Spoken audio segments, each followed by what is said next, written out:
अस्सलाम वालेकुम। Faisalabad programme news night के साथ मैं हूं आपका मेज़बान मोहम्मद बिलाल लोगर। आज हम sir James loyal cancer hospital and research institute पहुंचे हैं जो फैसलाबाद में है। खालिस्तान सिर्फ कैंसर के जो इमराज हैं, मरीज़ हैं, उनके लिए ये हॉस्पिटल बनाया गया है और फैसलाबाद में तारीख़ में पहली बार कोई ऐसा प्राइवेट हॉस्पिटल है जो आपको जदीद आलमी मेयार की सहूलियात प्रोवाइड कर रहा है। और ये एक ऐसा नया आगाज़ है जो मैं फैसलाबादियों के लिए किसी नेमत से कम नहीं कहता। फैसलाबाद के बासियों को ये एक ऐसा मर्ज़ है जो कि पाकिस्तान में बतदरीज बढ़ता हुआ नज़र आ रहा है। जब इस मर्ज़ की बात करेंगे तो बढ़ते हुए मर्ज़ के साथ साथ इसकी तशख़ीस से इलाज बहुत महंगा भी है, मुश्किल भी है। ना सिर्फ फैसलाबाद के लोगों को लाहौर, इस्लामाबाद, कराची या दीगर ममालिक जाना पड़ता है, बल्कि इसके साथ शदीद ज़हनी कोफ्त का सामना भी करना पड़ता है। एक मरीज़ जिसे कैंसर का शुबा होता है उसकी पूरी फैमिली इससे मुतासिर होती है और जब पूरी फैमिली मुतासिर होती है तो एक ज़हनी जंग शुरू हो जाती है और फिर मरीज़ के लिए भी एक इम्तिहान शुरू हो जाता है। यहाँ से लाहौर, लाहौर से इधर इस्लामाबाद, कराची, बैरून मुल्क, और ये दौरानिया किसी अजियत से कम नहीं है। तो मैं इस हवाले से आज फैसलाबाद के अंदर sir James loyal cancer hospital research institute पहुंचा हूं जो कि खालिस्तान सिर्फ कैंसर के अमराज के लिए है। हम एंटर होंगे और दिखाएंगे कौन कौन सी सहूलियात जो हैं वो यहाँ आवाम के लिए मुयस्सर हैं और जो कैंसर के अमराज के अंदर मुब्तला मरीज़ हैं या जो उनके लवाकीन हैं उनको कौन कौन सी सहूलियाँ यहाँ मुयस्सर आएंगी ताकि वो एक ऐसे मूजी मर्ज जो कि तेज़ी से फैल भी रहा है उससे ना सिर्फ बचा, क्योंकि हमारे ये था एक कैंसर है ब्रेस्ट कैंसर, इसके अलावा दीगर बहुत चीज़ें नहीं हैं। लेकिन फिर सर्वाइकल कैंसर की एक मुहिम गवर्नमेंट ने चलाई तो उसके बाद हमें अंदाज़ा हुआ ये कि सद तक ख़तरनाक है। लेकिन फैसलाबाद में ऐसा कोई इंस्टीट्यूट या हॉस्पिटल मौजूद नहीं था जो इसके तशख़ीस से इलाज की सहूलियात मुयस्सर करता।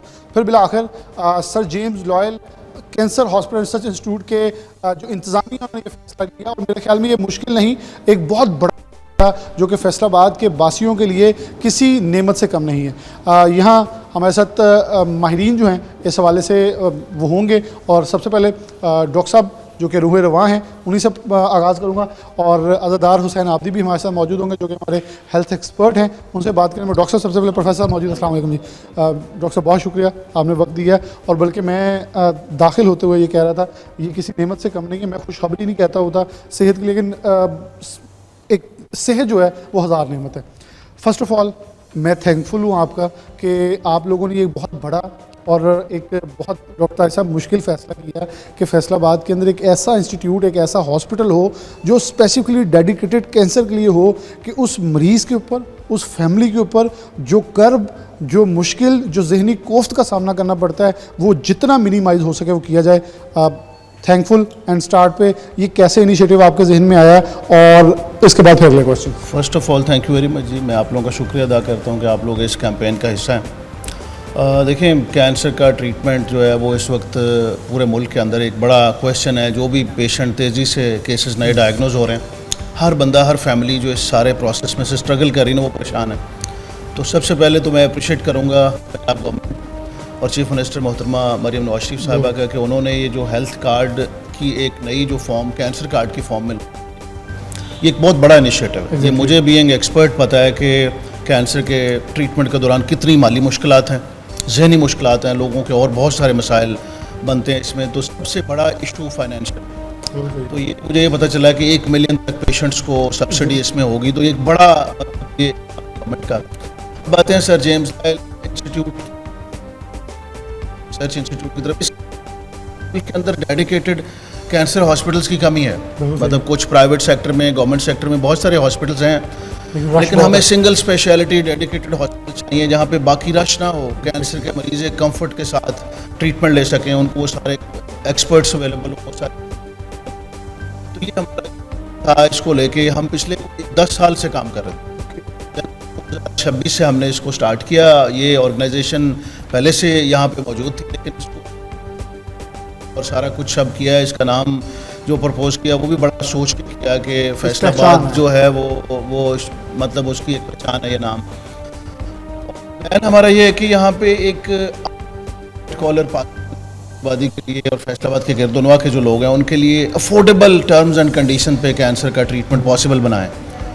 और जब ये कैंसर कार्ड की चीज़ जब से आई है उसमें तो ये इट्स ऑल फ्री, पेशेंट्स आएंगे, उनकी कंसल्टेशन फ्री होगी उनके लेबॉर्ट्री टेस्ट फ्री होंगे, उसके अलावा उनकी रेडियोलॉजी फ्री होगी और जो भी टेस्ट हैं सीटी स्कैन वगैरह, और उनकी सारी एकोमोडेशन और बाकी चीज़ें जो ट्रीटमेंट है वो भी फ्री होंगे। ये एक बड़ा इकदाम है। लेकिन जो कैंसर कार्ड है इसके बियॉन्ड और इसके अलावा भी हमारा प्लान ऐसा है कि इसके टैरिफ को इतना कंट्रोल किया जाए कि वो एक आम आदमी के लिए अफोर्डेबल रहे। बहुत बड़ा आई विश कि ये कैंसर कार्ड हमेशा चलता रहे, बट एट टाइम्स चीज़ें फ्लक्चुएट करती हैं, तो in the absence of cancer card भी ये इंस्टीट्यूशनल लोगों को उसी एनर्जी से, उसी प्रोफेशनलिज्म से सर्व करता रहे जिस पर्पज़ के लिए बनाया गया। डॉक्टर साहब, सेहत और तालीम को हम सबसे पहला बुनियादी हक भी कहते हैं और ज़रूरत भी कहते हैं। अच्छा, ज़रूरत और हक दोनों की बात करें तो सेहत बहुत ज़्यादा इस वक्त हमारे सरकारी हॉस्पिटल जो हैं वो ओवरलोडेड है। आप इन चीज़ों को बड़े अच्छी तरह जानते हैं, आप खुद प्रोफेसर हैं, और ओवरलोडेड होने के साथ उनकी कैपेसिटी इतनी नहीं है कि अब वो इतने मरीज़ देखें। ये फैसलाबाद के गिरदोनवा में हम बात करें, पाकपत, झंग, टोबा चंडोर डिवीज़न साहिवाल, पाकपतन, ओकाड़ा, अगर हम थोड़ा आगे चले जाएँ सरगोदा डिवीज़न के लोग, लिया भकर तक के लोग हमारे अलाइड और अलाइड 2 तक के आते हैं। अब हम कैंसर की बात करें तो इन सबको लाहौर, इस्लामाबाद या कराची का या बैरून मुल्क का रुख करना पड़ता है। अब इतनी कैपेसिटी, क्योंकि आपने ये दावा किया कि 400 बेड का ये हॉस्पिटल है, तो इसका मतलब एक बड़ी तादाद कैटर की जा सकेगी यहाँ। जी इंशाल्लाह। देखें, इसकी कैपेसिटी तो 400 बेड से भी ज़्यादा है। 400 बेड्स क्लेम करने का ये मकसद था कि इस साल के अंदर अंदर ये सारा कम से कम 400 बेड्स तक की फैसिलिटीज़ अवेलेबल होंगी। ये ऑल्दो इससे ज़्यादा एक्सटेंडेबल है, और इसका पर्पज़ ये है कि सारे एरियाज़ को, बिकॉज कैंसर की फैसिलिटीज़ हर जगह नहीं हो सकती, चाहे गवर्नमेंट हो प्राइवेट हो, ये बड़े सेंटर्स बड़े शहरों में ही होती हैं। तो इसका पर्पज़ ये है सारे लोगों को किया जाए। बल्कि इंटरेस्टिंग बात यह कि हमारे पास तो इवन कश्मीर से, गिलगित बल्तिस्तान से भी पेशेंट आते हैं। ठीक है, पेशेंट हाँ, ये अभी बॉर्डर की सिचुएशन जो है उससे पहले तो इवन अफगानिस्तान से भी यहाँ पे पेशेंट्स कुछ आते थे अपनी उसके लिए, और अभी भी जिन लोगों को परमिशन है थ्रू गवर्नमेंट चैनल्स, तो वो लोग अभी भी यहाँ आते हैं, फॉलोअप पे हैं। तो ये मुझे उम्मीद है कि ये इंस्टीट्यूशन जो है वो लोगों की सारी जो जितनी भी कैंसर के ट्रीटमेंट से रिलेटेड रिक्वायरमेंट, मैं बता दूं इसमें कि सर्जिकल ऑन्कोलॉजी का शोबा बहुत अच्छा यहाँ पे इस्टेब्लिश किया हमने, जिसमें मुल्क के रिनाउंड सर्जिकल ऑन्कोलॉजिस्ट यहाँ पे पेशेंट की सर्जरीज करेंगे। उसके बाद यहाँ पे इमरजेंसी और आईसीयू एक अच्छे लेवल पे क्रिटिकल केयर स्पेशलिस्ट डॉक्टर्स का एक ग्रुप है जो इस्टेब्लिश कर रहे हैं। कीमोथेरेपी तो ज़ाहिर है मेरी भी फील्ड है, हम कीमोथेरेपी और इम्यूनोथेरेपी और टारगेटेड थेरेपीज़ के एक्सपर्ट्स हैं जो मेडिसिन से कैंसर का ट्रीट करना होता है। अब जो कोई थोड़ी बहुत ऐसे इक्विपमेंट्स या टेक्नोलॉजीज़ हमें फर्दर चाहिए, हमें उम्मीद है कि जो चीज़ की जिस चीज़ की कमी पेशी है वो भी आने वाले टाइम में बहुत जल्दी पूरी हो जाएगी। और इस वक्त भी हमारे पास 70, 80 या 90% वो सारी चीज़ें पूरी हैं जो किसी भी पेशेंट को रिक्वायर्ड होती हैं, और ये मेरे हिसाब से एक बहुत बड़ी बात है। और इसमें बड़ी बात ही एक्चुअली उस वक्त प्रूव होगी जब लोग इससे सेटिस्फाइड होंगे और हर बंदा ये कह रहा होगा कि मैं वहाँ पे गया हूँ तो मुझे इस तरह से एंटरटेन किया गया। मैं बिल्कुल इस वक्त थोड़ा सी चीज़ें बता दूँ कि इस्तकबालिया के ऊपर हूँ, रिसेप्शन है, सिटिंग एरिया बहुत एक सबसे अच्छा होता है कि हॉस्पिटल के अंदर, मैं एक बात पे कहता हूँ, आप हॉस्पिटल के अंदर आएँ तो सफाई जो है ना, सफाई वो आपको आधी सेहत दे देती है। अगर हॉस्पिटल के अंदर सुकून नहीं है, शोर है या सफाई नहीं है या आपको अटेंड नहीं अच्छा किया जा रहा, तो आप तकरीबन ज़्यादा बीमार होकर जाते हैं। अब ये देखें कैफेटेरिया और सारी सहूलत जो लवाकीन आने वाले साथ हैं, जो साथ आने वाले दीगर लोग हैं उनके लिए सहूलत के लिए। अच्छा, इधर सबसे अच्छी चीज़ जो मुझे लगी है कि मैं उसके ऊपर बहुत ज़्यादा टची हूँ कि सेहत सहूलत कार्ड एक पंजाब में चल रहा था जिसे गवर्नमेंट ने कुछ देर के लिए सस्पेंड किया, उसके बाद फिर उसके डिफरेंट कार्ड इंट्रोड्यूस किए, जिसका मैं तब भी कह चुका था हार्ट के लिए अलग है। अब कैंसर के लिए कैंसर हेल्थ कार्ड जो है इंट्रोड्यूस कर दिया गया, जिसके अंदर एक मरीज़ एक वक्त के अंदर अपने इलाज के लिए 10 लाख रुपया गवर्नमेंट से ले सकता है। वो कार्ड होगा, वो जिस भी हॉस्पिटल में जाएगा जहां उसमें सहूलत मौजूद है।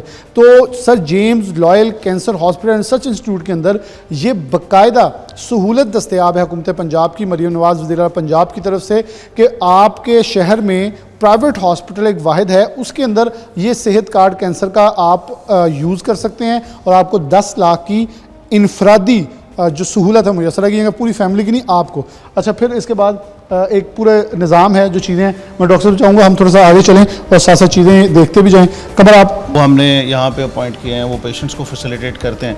ये हमारा आउट पेशेंट कॉम्प्लेक्स है और इसको हमारी कोशिश रही है कि इसको एक तो ये बड़ा नीट एंड क्लीन हो, फिर पेशेंट्स के लिए कंफर्टेबल हो, हर तरीके से इसको कंफर्टेबल बनाने की कोशिश की गई है। बिकॉज पेशेंट जो ट्रीटमेंट ले रहे होते हैं या जो भी कैंसर से फाइट कर रहे होते हैं, उनकी बहुत सारी ऐसी चीज़ें होती हैं जो उनको बॉदर करती हैं, तो उनके लिए कंफर्टेबल एक एनवायरनमेंट सेटिंग होना चाहिए। ये हमारे ओपीडी क्लिनिक्स हैं सारे, और इसमें जो है ये डॉक्टर्स का सेटअप जी है? जी, ये ठीक हो सारे हमारे रूम्स हैं, ऑपरेशन क्लिनिक्स हैं, इसमें मुख्तलिफ एक्सपर्ट्स जो हैं वो बिल्कुल सही है। ये अच्छा, ये भी बड़ा बहुत सादा सा और बड़ा अच्छा सा कमरा। आप आ जाए साथ, ये देखिए बाकायदा कि एक डॉक्टर का सेटअप है, वो अपने वक्त के ऊपर यहाँ बैठे होंगे, मरीज़ों को चेक किया जाएगा। एक ऐसा इन्वायरमेंट है, मुझे ये लगता है कि मरीज़ आने के बाद सबसे पहले जो स्ट्रेस होता है मरीज़ के ऊपर, एक बहुत सारी परेशानी होती है कि उसका इलाज कैसे मुमकिन होगा। तो ये डॉक्टर मोहम्मद, जैसे हमारे साथ डॉक्टर ताहिर साहब हैं, उनका है, डॉक्टर मोहम्मद फ़याज़ अहमद साहब हैं, और इधर जो है डॉक्टर उज़ैर अली सुरोया हैं।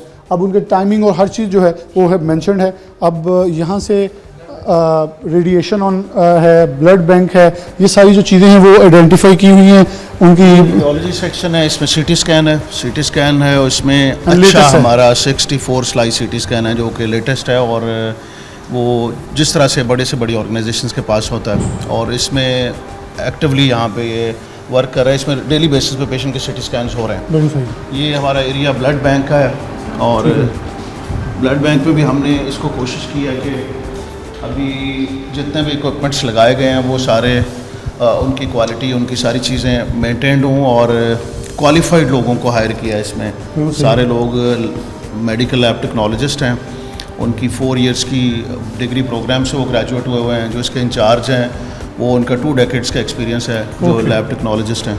इसको बहुत ही सेंसिटिवली हर चीज़ को मरीज़ को देखा गया है, ताकि जो आने वाले मरीज़ हैं उनकी सेटिस्फेक्शन और उनको जो सहूलियात हैं उसका इयादा किया जाए। क्योंकि मेरे ख्याल में डॉक्टर साहब सही कह रहे हैं कि ये एक अज़म है अपने आप के साथ कि सेहत की वो सहूलियात दी जाएँ जो एक मरीज़ का हक़ है। और जब मरीज़ आपको ना सिर्फ पाकिस्तान बैरून मुल्क से आ रहे हों तो एक बहुत बड़ा आपके ऊपर ज़िम्मेदारी का एहसास होता है। हम लिफ्ट से ऊपर चलते हैं, यहाँ ब्रेक लेते हैं, ऊपर जाके फिर आपको दिखाते हैं कि मज़ीद सहूलियात कौन सी दस्तयाब है।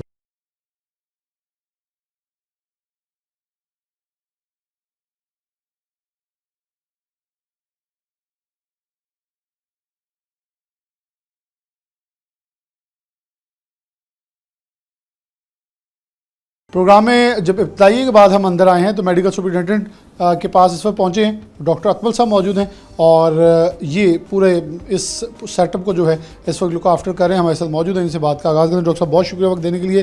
बेशुबा मुझे इस बात की, मैं कभी भी किसी भी मर्ज़ के हवाले से खुशी का इजहार नहीं करता, लेकिन ये किसी एक ब्लेसिंग से कम नहीं है कि एक स्पेसिफिक मर्ज़, और वो भी कैंसर जैसा मूजी मर्ज़, जिसके लिए आपको तमाम सहूलियात, और वो भी स्पेसिफिकली डेडिकेटेड, एक छत तले, एक रूफ तले, रूफ टॉप नीचे आपको सब कुछ मिल जाए। क्या कहेंगे कि आपके पास इस sir James loyal cancer research institute के अंदर कौन कौन सी सहूलियात, कौन कौन सी हॉस्पिटल के अंदर फैसिलिटेशन जो हैं वो एक मरीज़ के लिए मौजूद हैं, और कौन कौन से मरीज़ जो हैं वो एंटरटेन करने के लिए आप लोग तैयार हैं? जी बहुत शुक्रिया। देखें जी, कैंसर एक ऐसा मर्ज़ है जो मरीज़ के ना सिर्फ माली उस पर मुश्किलात क्रिएट करता है, बल्कि ज़हनी तौर पर पूरी ख़ानदान पर उसका असर होता है।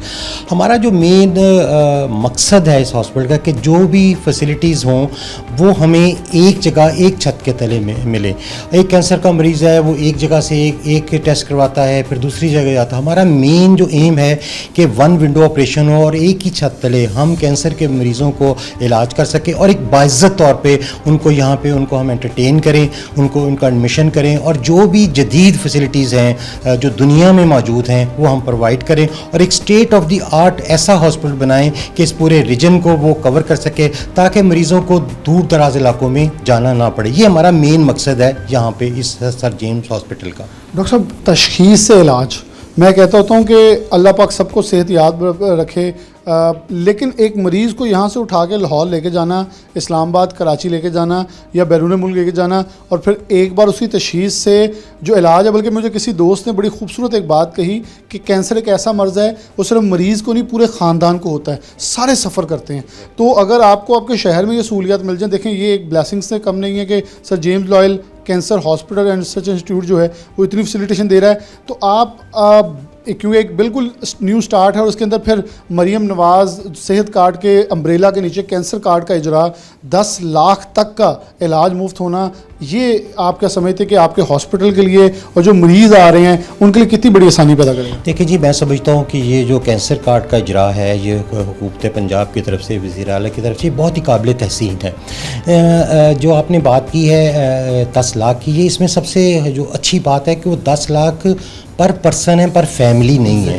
तो मैं समझता हूँ कि एक जो माली जब उसको सहारा मिलेगा तो उसकी सेहत का जो एक नई उम्मीद जागेगी, समझता हूँ नई सुबह होगी उसके लिए कि उसको ना सिर्फ एक हमारा हॉस्पिटल एक अच्छी सर्विसेज प्रोवाइड कर रहा है और सर्विसेज के साथ उसका जो इलाज है वो फ्री हो रहा है। जब ये दोनों चीज़ें आपस में ब्लेंड करेंगी तो आप देखेंगे कि उस मरीज़ को का जो बहुत सारे कैंसर्स हैं वो अब हम समझे कि वो काबिल इलाज हैं। प्रॉब्लम ये है कि मरीज़ एक तो तशख़ीस टाइम पे नहीं होती, वो हमारा हॉस्पिटल मौजूद है 24 आवर्स तशख़ीस के लिए हम मौजूद हैं, और फिर जब तशख़ीस होगी तो फिर पास पेशेंट जो हैं वो सिर्फ माली मामलात की वजह से चले जाते हैं। तो जब ये दोनों चीज़ें में आपस में मिक्स होंगी, गवर्नमेंट ऑफ पंजाब की हमारे से फैसिलिटेशन और हमारी एक उनके साथ उन मरीज़ों को सहूलत मिल के जब एक चीज़ क्रिएट सोचें कि वो उस मरीज़ के लिए, मैं समझता हूँ एक नई उम्मीद जो है वो रोशन हो जाएगी। अच्छा, यानी कि जो एक टेस्टिंग सहूलियात है वो आपको जदीद मौजूद हैं, और उसके बाद जो कीमो है और कौन कौन सी ऐसी चीज़ें हैं जो कि मरीज़ों को आप यहाँ इस वक्त प्रोवाइड कर रहे हैं? देखें जी, हमने यहाँ पर जो हमारी जो सहूलियात हैं जो भी मौजूद हैं दुनिया में, उसमें हमसे बहुत सारी चीज़ों में हमने यहाँ पे अरेंजमेंट कर लिया। लाइक हमारे पास जहाँ सर्जिकल ऑन्कोलॉजी होगी, यानी जो मरीज़ जिनको सर्जरी की ज़रूरत होती है वो ऑपरेशन यहाँ पे हो सके। हमने डेडिकेटेड जो कैंसर से रिलेटेड पेशेंट्स हैं उनकी सर्जरी के लिए इसको वक्फ किया है। उसके बाद कीमोथेरेपी है, जो भी कीमोथेरेपी इस वक्त दुनिया में इस्तेमाल हो रही है हमारे पास अवेलेबल है। हम किसी तौर उसके पीछे नहीं, ये पेशेंट के जहन में ये नहीं आना चाहिए कि वो दूसरे मुल्क चला जाता है शायद बेहतर। We have all that medicine which are available throughout the world. फिर उसके बाद हमारे पास जो और चीज़ें हैं वो है इम्यूनोथेरेपी ख़ास है।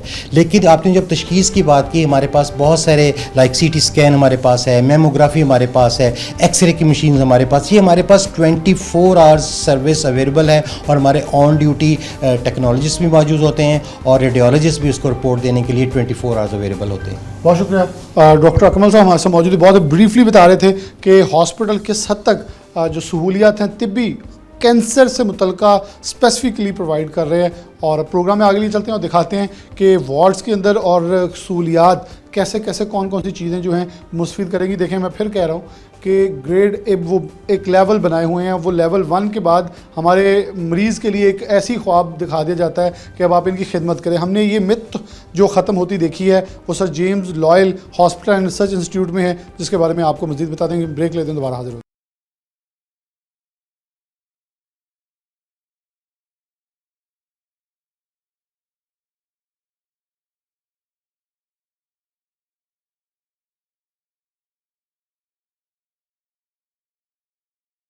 वेलकम बैक नाज़रीन, दोबारा से प्रोग्राम के अंदर खुशामदीद कहते हैं। प्रोफेसर डॉक्टर ताहिर साहब मौजूद हैं, सीनियर ऑन्कोलॉजिस्ट हैं हमारे साथ।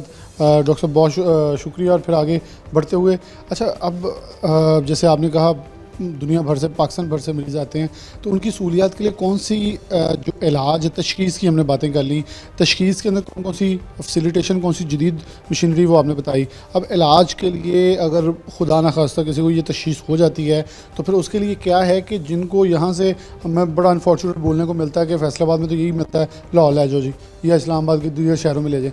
अब वो जब सहूलियात यहाँ मुयस्सर हैं तो कौन कौन सी हैं, कौन कौन सी ऐसा कैंसर का इलाज आप करें, क्योंकि यहाँ एक सबसे कॉमन था ब्रेस्ट कैंसर, और दूसरा गवर्नमेंट की एक कंपेन के बाद लोगों को सर्वाइकल कैंसर का पता चला। लेकिन कौन कौन सी है चीज़ें कैंसर के अंदर अमराज, और अब उसकी इलाज के लिए आपके पास फैसिलिटेशन कौन कौन सी है? जो मोस्ट कॉमन कैंसर हमारी कम्युनिटी में ना, पर्टिकुलरली इस रीजन में, ब्रेस्ट कैंसर और लंग कैंसर तो बहुत कॉमन है। फेफड़ों का कैंसर वो तो पूरे पाकिस्तान में, पूरी दुनिया में बहुत कॉमन है। यहाँ पे इस रीजन में ज़्यादा जो है वो हैं जिगर के कैंसर के मरीज़ बहुत आते हैं, फिर मैदे और आंतों के कैंसर के मरीज़ बहुत ज़्यादा आते हैं। तो रूटीन में हम जो देखते हैं उसमें ख़वातीन के कैंसर, ओवेरियन कैंसर जिसको हम कहते हैं, सर्विक्स कैंसर उतना कॉमन नहीं है, लेकिन ज़्यादा मोस्ट कॉमन में जो है ब्रेस्ट कैंसर है, लंग कैंसर और जिगर का कैंसर, और मर्दों में प्रोस्टेट कैंसर के पेशेंट्स बहुत सारे होते हैं। जो ज़्यादा पेशेंट इस वक्त हमारे पास आ रहे हैं वो भी इन्हीं कैंसर से डायग्नोज हो रहे हैं। फैसिलिटीज़ की अगर बात करें तो हमारे पास इमरजेंसी ICU तो आप समझ लें कि एक अच्छे लेवल का मौजूद है, जो कि इंटरनेशनली कंपेरेबल स्टैंडर्ड्स के मुताबिक है। और उसकी बहुत सारी चीज़ें कंप्लीट हो चुकी हैं, कुछ कंप्लीशन के प्रोसेस में हैं।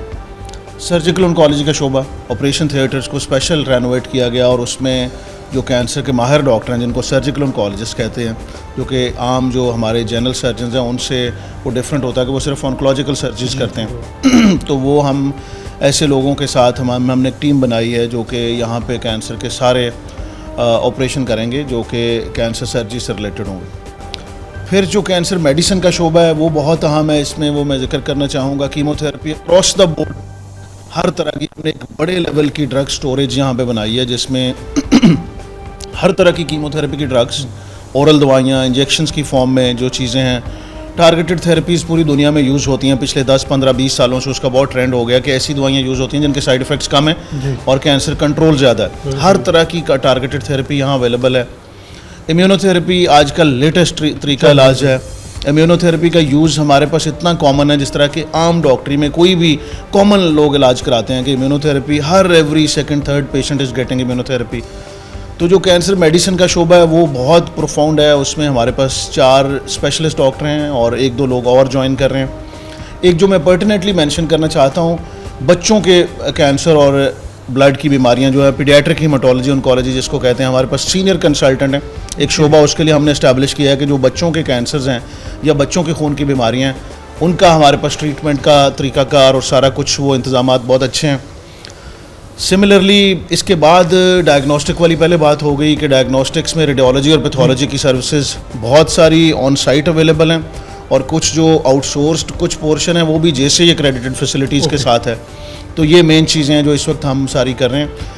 और सबसे जो अहम चीज़ है वो ये है 24/7 अवेलेबिलिटी ऑफ कैंसर स्पेशलिस्ट, और ये सारा जो इसका सारा प्रोटोकॉल है कि हम यहाँ पे कैंसर के केसेस, हर कैंसर के केसेस और हर स्टेज के पेशेंट्स को 24/7 एक्सेप्ट कर रहे होंगे। ये बहुत कम होता है दुनिया में, कहीं भी आप चले जाएँ, मुल्क के अंदर चले जाएँ, अच्छे से अच्छे इदारों में भी कुछ सैटरडे संडे ऑफ होता है, रात को डॉक्टर्स नहीं मिलते।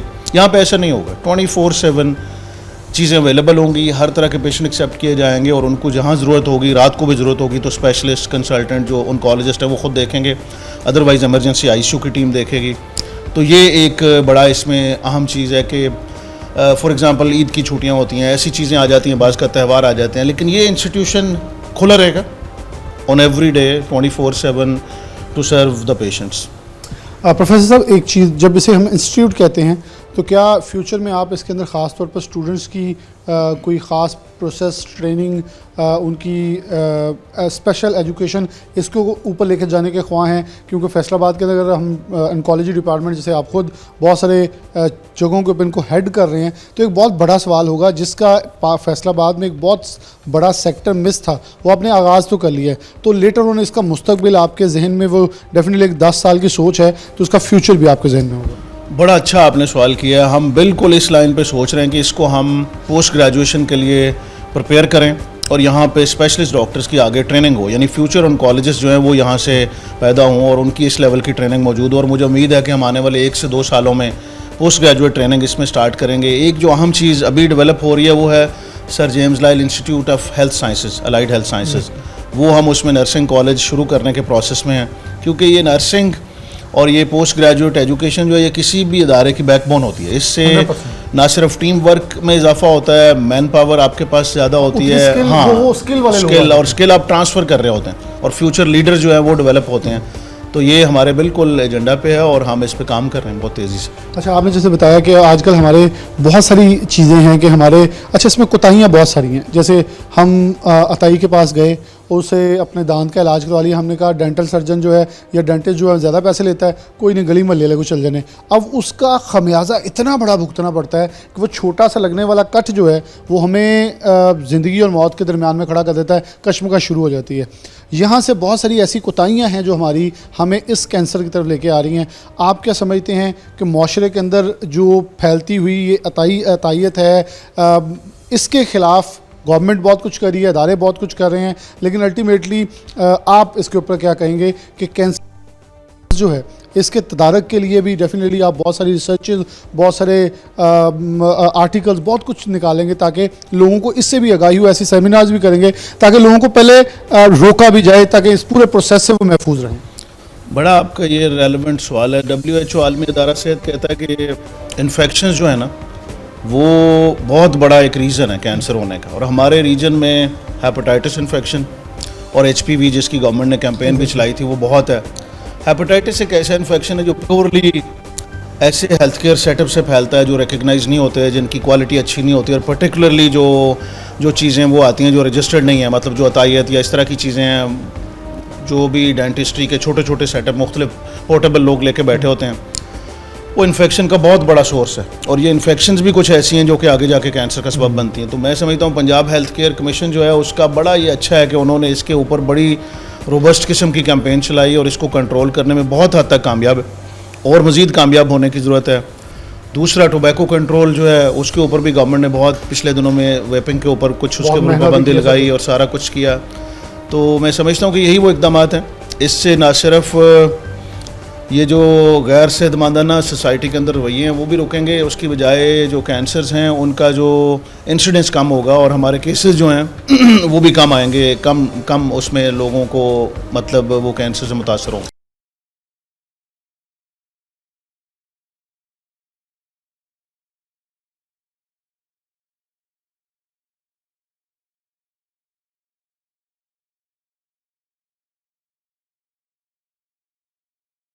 डॉक्टर साहब, नॉट लास्टली बट ये ज़रूर पूछना है कि सर्टिफिकेशन बहुत, क्योंकि हमारे बहुत सारे लोग आजकल गूगल और इन चीज़ों के ऊपर कायल हैं तो फ़ौरन चेक कर लेते हैं कौन कौन से माहिर डॉक्टर हैं, इनके पास क्या है, सर्टिफिकेशन कौन कौन सी है। तो उन लोगों को आप एड्रेस करते हो क्या कहेंगे कि हॉस्पिटल के पास कौन कौन सी मंजूरियाँ हैं? जैसे कि सबसे बड़ी तो ये है कि गवर्नमेंट ऑफ पंजाब ने ऑनरशिप ली है कि कैंसर जो कार्ड है उसके इजरा से ही पता चल जाता है कि आपका हॉस्पिटल जो है उन तमाम SOPs के ऊपर था, लेकिन फिर भी कुछ लोगों की सेटिस्फेक्शन होती है कि वो तमाम चीज़ों को जो है खुद भी डग आउट करते हैं, सर्च करके फिर आते हैं। जो इसकी पेरेंट ऑर्गेनाइजेशन है फैसलाबाद इंटरनेशनल हॉस्पिटल, ये अदारा जो है पंजाब हेल्थ केयर कमीशन से रिकग्नाइज्ड है, इसके पास रेगुलर लाइसेंस है। फिर इसमें जितने स्पेशलिस्ट हैं वो सारे टीचिंग साइड से हैं, प्रोफेसर एसोसिएट प्रोफेसर लेवल के हैं। हमारे पास मेडिकल ऑन्कोलॉजिस्ट जो हैं वो सारे ऐसे हैं जिनकी फेलोशिप्स हैं अपने डिसिप्लिन्स में। कुछ ऐसे लोग हैं जो फ़ॉरेन क्वालिफाइड हैं। हमारे पास ऐसे क्रिटिकल केयर के स्पेशलिस्ट ज्वाइन हमें कर रहे हैं जो कि जिन्होंने 2-2, 3-3 फेलोशिप्स की हुई हैं।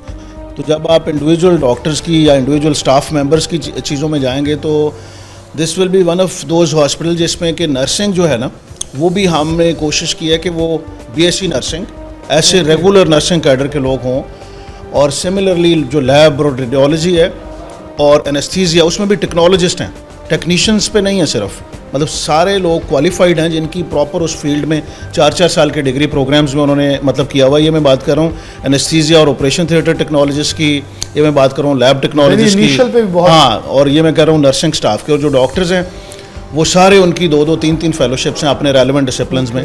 तो ये इंशाल्लाह आने वाले दिनों में लोगों को बहुत बेहतर लेवल पर सर्व कर रहा होगा। बहुत शुक्रिया डॉक्टर साहब, आपने बहुत ही तफसील से बताया। मैं प्रोग्राम के आखिर पे अज़दार हुसैन आबदी हमारे हेल्थ एक्सपर्ट हैं सिटी 41 के हमारे साथ मौजूद हैं। अदर भाई आप थोड़ा मेरे नज़दीक आइएगा, क्योंकि आप थ्रू आउट इन 10 सालों में हमारा आपका साथ बड़ा ख़ास है कि हर वक्त हर चीज़ हम देखते आ रहे हैं कि हॉस्पिटल में कौन सी चीज़ कैसे चल रही है। सरकारी अस्पतालों के अंदर आप हर साल के एंड पे आपसे इंटरव्यू हो रहा था तो हम कहते हैं इतनी कैपेसिटी कम होगी, इतने हॉस्पिटल बनने की ज़रूरत है। लेकिन मैं सरकार की इस बात को हमेशा सेकंड करता हूँ कि सरकार सब कुछ नहीं करती, कुछ पब्लिक प्राइवेट पार्टनरशिप्स होती हैं, कुछ प्राइवेट लोगों को आना पड़ता है। जैसे देखिए ये एक प्राइवेट हॉस्पिटल, लेकिन साथ गवर्नमेंट ने एक इतना बड़ा फैसिलिटेशन दी है, इतनी बड़ी सहूलत दे दी है कि जो सेहत सहूलत कार्ड का इजरा है उसको चेंज करते हुए यहाँ कैंसर कार्ड का इजरा कर दिया। अब इससे एक बैक सपोर्ट मिलेगी इस हॉस्पिटल को कि जो मरीज़ महंगे इलाज को नहीं हासिल कर सकते वो उस कार्ड के ज़रिए 10 लाख तक की सहूलत, 1 मिलियन तक की सहूलत हासिल कर लेंगे। कैसे देखते हैं sir James loyal hospital, cancer hospital and research institute को? अच्छा बिलाल भाई, आपका बहुत बहुत शुक्रिया। मुझे तकरीबन 16 साल हो गए हैं साफ़त से वाबस्ता और हेल्थ के शोबे से वाबस्ता कि हेल्थ की साफ़त करते हुए। अच्छा, मेरे डेली 5, 6, 8, 10 या 15, 16 भी मेरे पेशेंट होते हैं जिन्हें मैं रोज़ाना की बुनियाद पे, कोई FIC में है, कोई गुलाम अहमदाबाद है, कोई समनाबाद है, कोई नुसरत फ़तेह अली ख़ान है, कोई लाइट 1 में है, कोई लाइट 2 में है, जिनका इलाज करवा रहा होता हूँ। तो जब कैंसर का नाम आता है तो मैं हाथ खड़े कर देता हूँ, क्योंकि कैंसर ऑप्शन नहीं है। देखें, फैसलाबाद का पहले नक्शा वाइज अगर बात करूँ तो फैसलाबाद डिवीज़न में सिर्फ एक वार्ड है जिसे लियाकत वार्ड कहा जाता है, वो अलाइड हॉस्पिटल में बनी हुई है।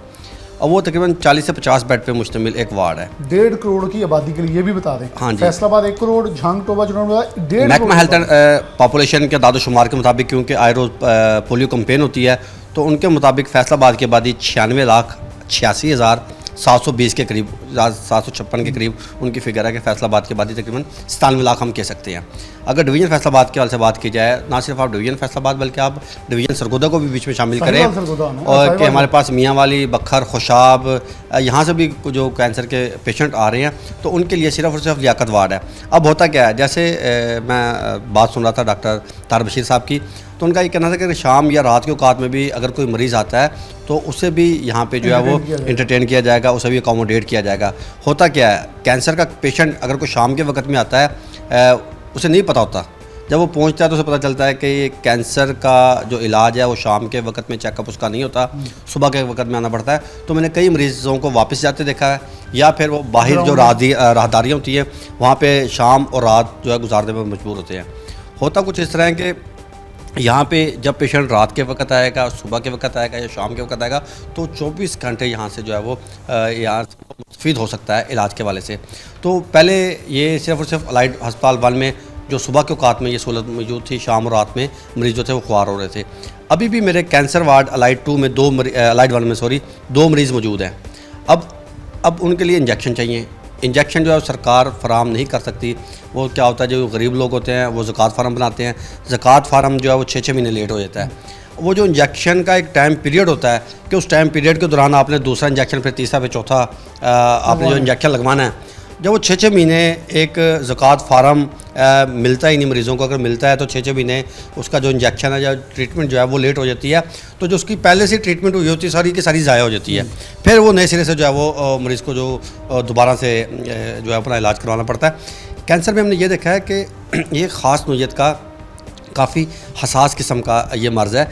इसमें देखें, अभी पिछले दिनों कैंसर का मेरा पेशेंट, जैसे मैं बता रहा हूँ कि अभी भी अलाइड 1 में मेरे 2 पेशेंट दाखिल हैं, तो उसका कोई यही नहीं कि आया है, उसने CT स्कैन करवाया और फ़ौरन से उसका इलाज शुरू हो गया है। पहले उसके ब्लड टेस्ट हैं, उसके बाद उसका जो है वो अल्ट्रासाउंड है, एक्सरे है, CT स्कैन है, MRI है, उसके बाद जो है वो दीगर उसका जो है इलाज की सहूलतों से मुस्तफ़ीद होते हैं। अब होता क्या, अगर किसी पेशेंट ने CT स्कैन कराना है तो अलाइड अस्पताल 1 में उसे 20 दिन का कम से कम टाइम चाहिए। 20 दिन के बाद उसे CT स्कैन का टाइम मिलेगा और वो 20 दिन वो इंतज़ार करेगा जब तक तशख़ीस नहीं होगी, तब तक उसका जो इलाज नहीं होगा। के लोगों को भी CT स्कैन चाहिए। अब देखें, CT स्कैन की मशीन का अगर मैं बताऊं तो वो कहते हैं कि जी आप रोज़ाना की बुनियाद पर 50 पेशेंट का कर सकते हैं, 50 पेशेंट से ज़्यादा का आप नहीं कर सकते, ये कंपनी कहती है जो CT स्कैन मशीन की है। अच्छा, अब होता क्या, 150-200 मरीज़ों के रोज़ाना की बुनियाद पर CT स्कैन हो रहे हैं, अब वो वापस भी नहीं भेज सकते। अब मरीज़ों का रश बहुत ज़्यादा है, मशीन की तादाद अलाइड 1 में 1 है और अल्हम्दुलिल्लाह वो आए रोज़ ख़राब ही रहती है जी। जो एमरजेंसी में मुखिर ज़ात की जानिब से फराम की गई है वो भी ख़राब रहती है। अब अलाइड 2 की भी ख़राब रहती है, गुलाम अहमदाबाद की भी ख़राब होती है। एक वक्त ऐसा आया कि चिल्ड्रन समेत 4 टोटल हमारे पास CT स्कैन मशीन है, 5, और पाँचों की ख़राब थी। अब मरीज़ ने कहाँ जाना है, मरीज़ ने फिर प्राइवेट सेटअप पे जाना है, वहाँ पे 10,000, 15,000, 20,000 की जो है वो करवाएगा। उसके बाद फिर वो लियाकत वार्ड में आएगा, लियाकत वार्ड में आके वो फिर ट्रीटमेंट करवाएगा, फिर उसे पता चलता है जी कि ये टेस्ट की सहूलत यहाँ पे मौजूद नहीं है, उसके लिए फिर वो प्राइवेट लैब में जाता है। अब मैं ये समझता हूँ कि सर जेम्स लॉयल कैंसर हस्पताल एंड रिसर्च इंस्टीट्यूट जो बनाया गया, यहाँ पे इन्हें एक छत तले मरीज़ों को जो है बजाय इसके कि दीगर कहीं और जाना नहीं पड़ेगा, यहीं पर ही उन्हें एक छत तले तशख़ीस से लेके सिर्फ और क्या है, सिर्फ उन्होंने इंटर होना है, दाखिल होने की उनकी ज़िम्मेदारी है। उसके बाद उन्हें एक छत तले, जैसे डॉक्टर तार बशीर साहब बता रहे थे कि ना सिर्फ पाकिस्तानी बल्कि बैनुल-अक़वामी सतह के भी ऑन्कोलॉजिस्ट जो है वो यहाँ पे मुयस्सर होंगे और मरीज़ों को जो है यहाँ पे मुकम्मल एक बोर्ड जो है वो तश्कील होगा और उनकी रहनुमाई के बाद जो फाइनल इनकी ओपिनियन होगी उसके बाद मरीज़ों को इलाज मुयस्सर होगा। बहुत शुक्रिया अज़हर हुसैन आब्दी हमारे साथ मौजूद थे। एक बोर्ड है जो फाइंडिंग लेता, मैं बारहा ये कहता हूँ कभी भी सरकार कैटर नहीं कर सकती, और ऐसा मुल्क जहां पॉपुलेशन बहुत ज़्यादा हो तो प्राइवेट सेक्टर जो है वो एक हेल्पिंग शोल्डर के तौर पे काम करता है, और उस शोल्डर के साथ ना सिर्फ मरीज़ों का इलाज मुमकिन हो सकता है, जैसे गवर्नमेंट ऑफ पंजाब उनको एक्सपोर्टिव पार्टनर के तौर पर कार्ड का इजरा करी ताकि वहाँ से वो इलाज करवाएं, प्राइवेट सेक्टर उसको बैकअप सपोर्ट दें, सरकार के ऊपर बोझ कम हो और इलाज मुमकिन हो सके। तो मेरे ख्याल में sir James loyal cancer hospital and research institute Faisalabad की एक बहुत बड़ी नेमत है, जो कि आने वाले सालों में फैसलाबाद के आवाम के लिए बिलाशुबा बहुत सारे लोगों को, मेरी दुआ भी ये होगी, कैंसर के अमराज जो हैं उससे तशखीस जो है, उनकी तशखीस से इलाज मुमकिन हो सके और सेहतमंद मुआशरे की तरफ बढ़ सकें। इसी के साथ प्रोग्राम न्यूज़ नेट से इजाज़त दीजिए। अल्लाह हाफ़िज़।